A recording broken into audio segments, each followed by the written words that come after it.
Primeiro ponto, diminuir ao máximo os custos com o futebol profissional. Agora o foco é totalmente a divisão de base.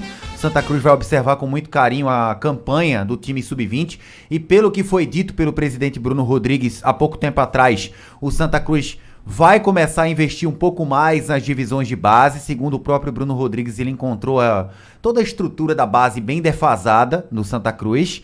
E olha que o Santa é atual vice-campeão pernambucano sub-20, né? Perdeu aquela final pro Retrô nos pênaltis, com o Santa tendo, naquela ocasião, a faca e o queijo na mão para ser campeão. Levou um gol com um jogador a mais em campo e o Retrô terminou campeão.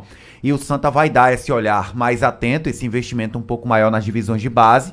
No fim de semana, o Santa estreia, domingo para ser mais exato, contra o 7 de setembro, aqui na capital pernambucana. E o Santa está buscando caminhos para os atletas que têm contrato em vigência. Se fosse para eu colocar aqui na lista dos jogadores que têm contrato com o Santa, o que está mais próximo de acertar com o clube por empréstimo, Matheus Melo. Matheus Melo, eu acho que até o fim dessa semana, até sexta-feira, no mais tardar, até a próxima terça-feira, é sempre bom lembrar, Edinaldo, a Série B começa nesse fim de semana, o outro. E o que é que está acontecendo? Os times da Série B, eles estão procurando reforços para essa semana e para o início da próxima semana, para ter aquele tempo de regularização, de treinamento. Aliás, até me surpreende o Matheus Melo ainda não está em um clube, né? Eu também estou surpreendido com isso. Eu pensei que terminando o campeonato ele já iria ser negociado. E o Matheus Melo, ele já teve uma sondagem do Vila Nova, de Goiás, é uma possibilidade. Já teve sondagens de Novo Horizontino, é uma possibilidade. Ele que é um jogador que chegou a ter destaque no interior de São Paulo, na A2 do Campeonato Paulista, pelo 15 de Piracicaba no ano passado, e esteve muito próximo de acertar, antes de acertar com o Santa, de acertar com o Botafogo de Ribeirão Preto. Mas o que é que aconteceu? O Matheus Melo se destacou no 15 de Piracicaba no ano passado na A2, estava tudo encaminhado para ir para o Botafogo de Ribeirão Preto, e o Botafogo contratou um português pro início dessa temporada, no fim do ano passado. Esse português chegou, disse, não, esse cara que tá acertado aqui eu não quero o Matheus Melo. Quando esse português técnico do Botafogo disse que ele não queria o Matheus Melo, aí entraram em cena a diretoria os diretores do Santa Cruz e o gerente de futebol, o executivo, né, o Francisco Salles. O Francisco Salles falou pro pessoal e falou, tem um jogador que eu conheço, do 15 de Piracicaba, que tá dando sopa, a gente pode trazer, que eu tenho certeza que ele tem potencial para ser destaque aqui. Dito e feito, Matheus Melo chegou com um salário de aproximadamente R$20 mil. Fez uma boa campanha. R$20 mil aproximadamente o salário do Matheus Melo. Quando ele começou a se destacar, algumas equipes sondaram, foram atrás do empresário dele. O que é que fez o Santa? Renovou o contrato, dobrando o salário dele, indo para praticamente 40 mil. Hoje a gente pode dizer que é o maior salário que tem o Santa Cruz. Entretanto, tem um contrato mais longo. Ou seja, é o maior salário do elenco, mas o Santa a qualquer momento pode fazer dinheiro com a negociação em definitivo do Matheus Melo. Ele pode ir, por exemplo, emprestado para qualquer clube de Série B. Se ele se destacar na Série B, a multa rescisória para o Santa liberar ele vai ser mais alta porque o salário dele foi majorado, foi aumentado. Então eu acredito que o Matheus Melo é o atleta desses que tem contrato em vigência com o Santa Cruz, com a maior possibilidade de acerto até o início da próxima semana. Eu vou chutar aqui, é mais um chute. Eu acho que é o Vila Nova, mas ele pode ir, por exemplo, para um Novo Horizontino ou algum outro clube da Série B do Campeonato Nacional. Outros atletas que têm contrato em vigência e que os empresários estão buscando espaço nas divisões nacionais, não necessariamente precisa ser divisão nacional. Por exemplo, podem acertar com o time que vai disputar a divisão de acesso do Rio Grande do Sul, divisão de acesso de Minas, para onde foi, por exemplo, o zagueiro Luiz Felipe. Mas Pedro Bortoluso tem mercado em Série D e Série C, né, Edinaldo? Convenhamos, o Pedro Bortoluso, que fez seus gols aqui com a camisa de Santa Cruz.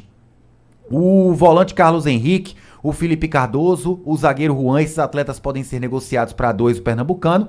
O Gilvan, jogador que já disputou inúmeras vezes Série C e Série D, é esse o mercado dele. Em que qual a idade do Gilvan mesmo? Gilvan tem 31 anos. Não é tão novo, mas também não é muito acima da média, né? Tá na idade boa para jogar. Tem lenha para queimar. Tem lenha para queimar e é centroavante. Geralmente centroavante com essa idade aí é a melhor idade para um centroavante de área, né? E quando entrou bem, né, no Santa Cruz. E como foi decisivo, né? Foi decisivo. O gol dele valeu simplesmente o calendário do ano que vem pro Santa Cruz, né? O gol contra o Central. E ainda tem o Henrique Lordelo, jogador que chegou depois. que tem contrato em vigência com o Santa até outubro desse ano e que pode ser emprestado, um volante que chegou mais para complementar elenco e brigar por titularidade. Edinaldo, nós temos hoje 2 convidados aqui no Bola Rolando. Você me permite? Por favor, amigo, fique à vontade, a casa é sua. Obrigado, muita gentileza da sua parte. Bom, a gente primeiro fala sobre grana, sobre dinheiro. O Marco Benevides, vice-presidente do Santa Cruz, fala sobre a manutenção do número de sócios do Santa. É sempre bom lembrar. A gestão atual do Santa assumiu, o Santa tinha menos, acredita, Edinaldo, menos de 2 mil sócios em dia. Acredito. Menos de 2 mil sócios em dia. O Santa terminou o Campeonato Pernambucano com mais de 5 mil. Quase que triplicaram o número de sócios. E a manutenção desse número de sócios seria primordial para o Santa conseguir manutenção do Arruda, a manutenção da sede social do clube, pagamento dos funcionários. Se isso acontecer, seria um fenômeno. Já pensou, hein? Que não se conhece no futebol pernambucano. Normalmente, quando os clubes estão mal, os sócios se afastam. E sem jogar. E imagina na situação de Santa Cruz, que nem jogando está. Mas tem torcedor que ama tanto esse clube que é possível que se mantenha ajudando e colaborando. É possível, sim. Eu cheguei a dizer, Edinaldo, na semana retrasada... Não sei se os 5 mil aí, mas... Mas ao menos 4 mil já seria... Já seria. Porque seria mais que o dobro do que o Santa tinha quando assumiram. A metade já seria uma façanha. O que eu quis dizer, que a gente até debateu na semana retrasada, eu repito aqui, que o marketing do Santa, que o pessoal da diretoria...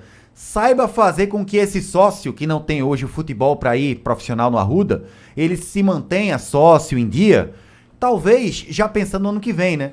Olha, se você continuar sendo sócio pagando suas mensalidades esse ano, você vai ter X% de desconto no ano que vem.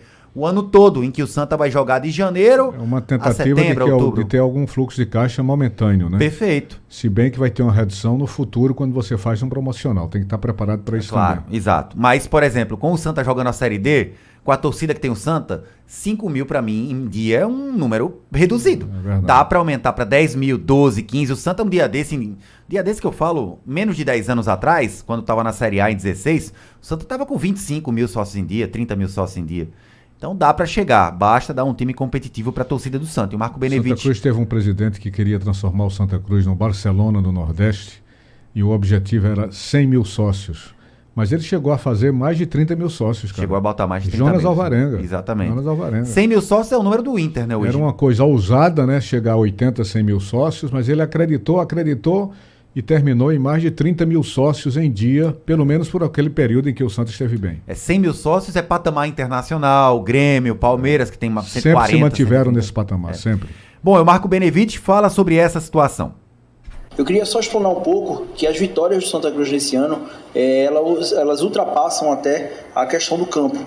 Montamos um time que alcançou a principal meta, que era voltar a ter calendário no ano de 2025, e tivemos também a evolução administrativa, como dito pelo presidente, e nos demais departamentos. A título de exemplo, pegamos o clube, certo, com cerca de 1.600 a 1.700 sócios. A gente chegou agora, ao final do Pernambucano, a passar de 5.200. A gente teve evolução também na parte da comunicação. A gente tem nas redes sociais da gente uma maior interação com o torcedor, onde é notável que o torcedor se viu com o clube aberto, certo, e mais próximo, e estamos imbuídos aí em manter isso para o restante do ano, certo? Estamos preparando algumas ações de marketing para que a gente possa não só represar e continuar com esse número de sócios, como quiçá a gente elevar esse número, porque é muito importante essa receita para o clube. E por outro lado, também na parte administrativa aqui, ter bastante responsabilidade com a estrutura e máquina do clube, para que a gente possa enfrentar esse desafio, que seja continuar o ano com pagamento de salários em dia, e que a gente possa entrar aí no ano 2025 de forma mais leve. Pronto, Marco Benevides. E agora a gente trata de futebol. Diego Hidalgo, um dos membros do Comitê Gestor do Futebol do Santa Cruz, fala sobre a possibilidade desses jogadores serem emprestados, né? Os atletas com contrato em vigência que ainda não foram emprestados pelo Tricolor. Também é um processo natural, nós já tínhamos em mente que precisaríamos trabalhar nesse cenário. É óbvio que além da questão próprio clube em si, cada atleta ele tem o seu agente, o seu empresário que também busca soluções e vem conversando com o clube sobre isso, né? Então, algumas situações que obviamente a gente não pode externar até para não atrapalhar alguns cenários de negociação que vem ocorrendo, já estão em fase avançada de finalização. Nós tivemos, por exemplo, o caso do Lucas Siqueira, que já está jogando, inclusive, pelo Botafogo da Paraíba, e foi um dos atletas que nós renovamos dentro desse processo. Tem algumas situações surgindo para outros atletas. Pesava bastante algumas dessas situações o fato de alguns estaduais não terem se encerrado ainda, e aí essa janela aí dessa movimentação de mercado para os clubes irem se ajustando para as competições nacionais. Ela começa efetivamente a partir dessa semana, da próxima semana, que são as janelas de movimentação, onde os clubes começam a fazer as suas reflexões sobre o que é que foi de positivo dentro do elenco, o que é que precisa se reforçar ou não. Então a gente tem algumas negociações em andamento, nós temos alguns cenários correndo, que é um processo natural. Agora, óbvio, a gente tem já um desenho bem formatado de que esses atletas que nós contamos, inclusive, para a próxima temporada, eles têm um prazo para retornar, que é justamente, tem que respeitar o período, inclusive, de férias desses atletas, mas que a gente possa ter uma pré-temporada bem cheia em termos de elenco, a gente não fique com um elenco picado, o atleta chegando com 30 dias depois de pré-temporada, nada nesse sentido. Pronto, aí então o diretor de futebol, Diego Hidalgo. Ed. Pronto, acabou, Igor Moura?